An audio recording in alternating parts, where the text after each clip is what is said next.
ಆತ್ಮೀಯ ವಿದ್ಯಾರ್ಥಿಗಳೇ, 2021ರ ಸಾಲಿನ ಆದರ್ಶ ವಿದ್ಯಾಲಯ ಪ್ರಶ್ನೆ ಪತ್ರಿಕೆಯ ಕನ್ನಡ ವಿಭಾಗದ ಪ್ರಶ್ನೋತ್ತರಗಳನ್ನು ಚರ್ಚಿಸೋಣ. ಇಲ್ಲಿ ಬಳಸ್ತಾ ಇರುವಂತಹ ಪ್ರಶ್ನೆ ಪತ್ರಿಕೆಯ ವರ್ಷನ್ ಕೋಡ್ ಯಾವುದಂದರೆ ಬಿ.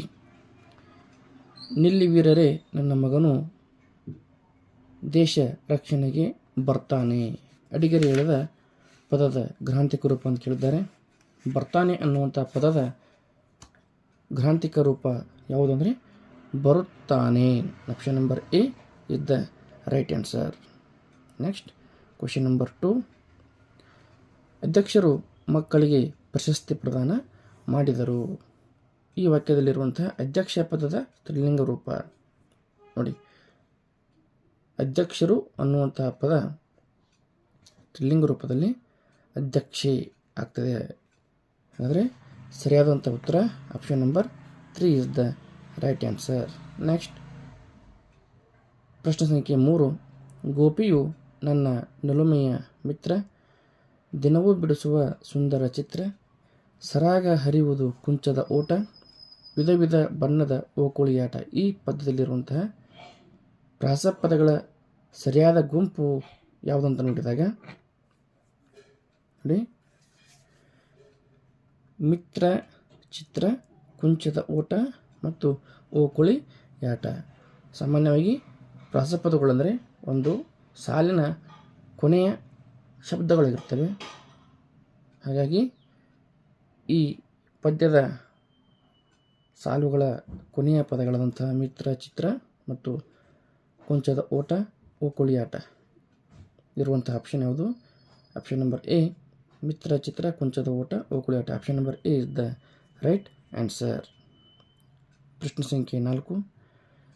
ಇವುಗಳಲ್ಲಿ ಅರ್ಥಪೂರ್ಣ ವಾಕ್ಯ ನೋಡಿ. ಇವರ ನಿವಾರಿಸಲು ನಿಮ್ಮಿಂದ ಸಾಧ್ಯವಿಲ್ಲವೇ ಕಷ್ಟವನ್ನು ನಿವಾರಿಸಲು ಇವರ ನಿಮ್ಮಿಂದ ಸಾಧ್ಯವಿಲ್ಲವೇ ನೋಡಿ. ಇದೊಂದು ಪ್ರಶ್ನಾರ್ಥಕ ರೂಪದಲ್ಲಿ ಇರುವಂಥ ಒಂದು ವಾಕ್ಯ. ಪ್ರಶ್ನಾರ್ಥಕ ಚಿಹ್ನೆ ಇದ್ದುದರಿಂದ ಇದು ಪ್ರಶ್ನಾರ್ಥಕ ವಾಕ್ಯ ಆಗ್ತದೆ. ಹಾಗಾದರೆ ಇದರಲ್ಲಿ ಯಾವುದು ಸರಿ ಉತ್ತರ ಆಗ್ತದೆ ಅಂತಂದಾಗ ಇವರ ಕಷ್ಟವನ್ನು ನಿವಾರಿಸಲು ನಿಮ್ಮಿಂದ ಸಾಧ್ಯವಿಲ್ಲವೇ ಅನ್ನುವಂಥದ್ದು ಸರಿಯಾದಂತಹ ಉತ್ತರವಾಗ್ತದೆ. ಹಾಗಾಗಿ 4ನೇ ಪ್ರಶ್ನೆಗೆ option number C is the right answer.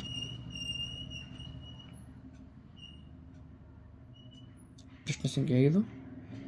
ಕೆರೆ ಪದಕ್ಕೆ ಸೂಕ್ತ ಜೋಡಿ ನುಡಿ ಯಾವುದಪ್ಪ ಅಂದ್ರೆ ಕಟ್ಟೆ. ಕೆರೆ, ಕಟ್ಟೆ.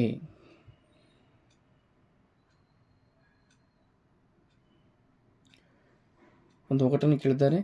ಜುಟ್ಟುಂಟು ನಾರಿಯಲ್ಲ, ಕಣ್ಣುಂಟು ಮನುಷ್ಯನಲ್ಲ, ನೀರುಂಟು ಬಾವಿಯಲ್ಲ, ಹಾಗಾದರೆ ನಾನು ಯಾರು ಅಂದಾಗ ಇದರ ಸರಿಯಾದಂತಹ ಉತ್ತರ ತೆಂಗಿನಕಾಯಿ. ಕೊಟ್ಟಂತಹ ಎಲ್ಲ ಆಪ್ಷನ್ಗಳಲ್ಲಿ ತೆಂಗಿನಕಾಯಿ ಅನ್ನುವಂಥದ್ದು ಸೂಕ್ತವಾದ ಉತ್ತರ ಆಗುತ್ತದೆ.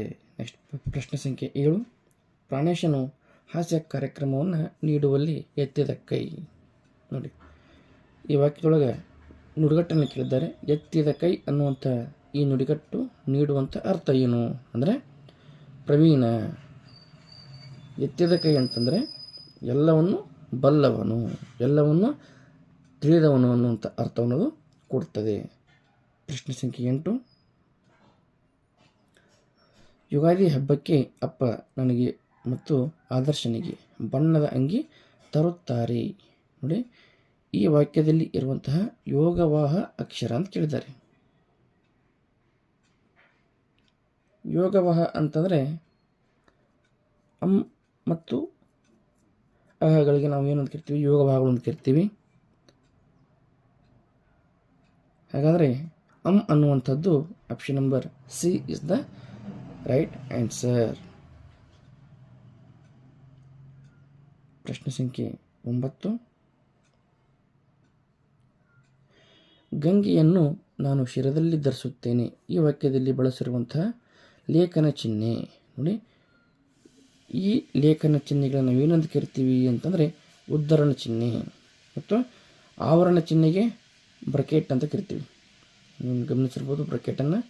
ನಂತರದಲ್ಲಿ ಪ್ರಶ್ನಾರ್ಥಕ ಚಿಹ್ನೆ ಅಂದರೆ ಈಗಾಗಲೇ ನಾವು ಮೇಲಿನ ಪ್ರಶ್ನೆಯಲ್ಲಿ ಗಮನಿಸಿದ ಹಾಗೆ ಪ್ರಶ್ನಾರ್ಥಕ ಚಿಹ್ನೆಯು ಕೂಡ ಇರ್ತದೆ.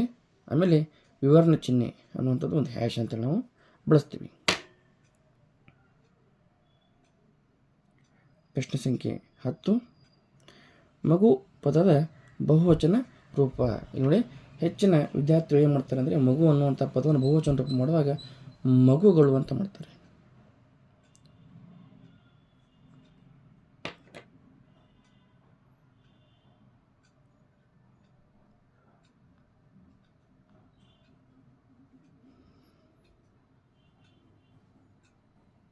ಮಗು ಪದದ ಬಹುವಚನ ರೂಪ ಅಂದಾಗ ಇದು ಮಕ್ಕಳು ಅನ್ನುವಂಥದ್ದು ಸರಿಯಾದಂತಹ ಉತ್ತರ. ನೆಕ್ಸ್ಟ್, ಸೂರ್ಯ ಪದದ ಸಮಾನಾರ್ಥಕ ಪದ. ಸೂರ್ಯ ಪದದ ಸಮಾನಾರ್ಥಕ ಪದ ಯಾವುದಂದರೆ ರವಿ, ನೇಸರ, ಉದಯ. ಈ ರೀತಿಯ ನಾವು ಇನ್ನಿತರ ಸಮಾನಾರ್ಥಕ ಪದಗಳನ್ನು ಗಮನಿಸ್ಬೋದು. ಇನ್ನು ಪ್ರಶ್ನೆ ಸಂಖ್ಯೆ 12. ದೀಪ್ತಿ ಈ ಪ್ರಶ್ನೆಯನ್ನು ಓದು ಎಂದು ಗುರುಗಳು ಹೇಳಿದರು. ಈ ವಾಕ್ಯದಲ್ಲಿ ಇರುವಂತಹ ಸಜಾತಿಯ ಸಂಯುಕ್ತಾಕ್ಷರ ಅಥವಾ ಒತ್ತಕ್ಷರ ಯಾವುದು ಅಂತಂದರೆ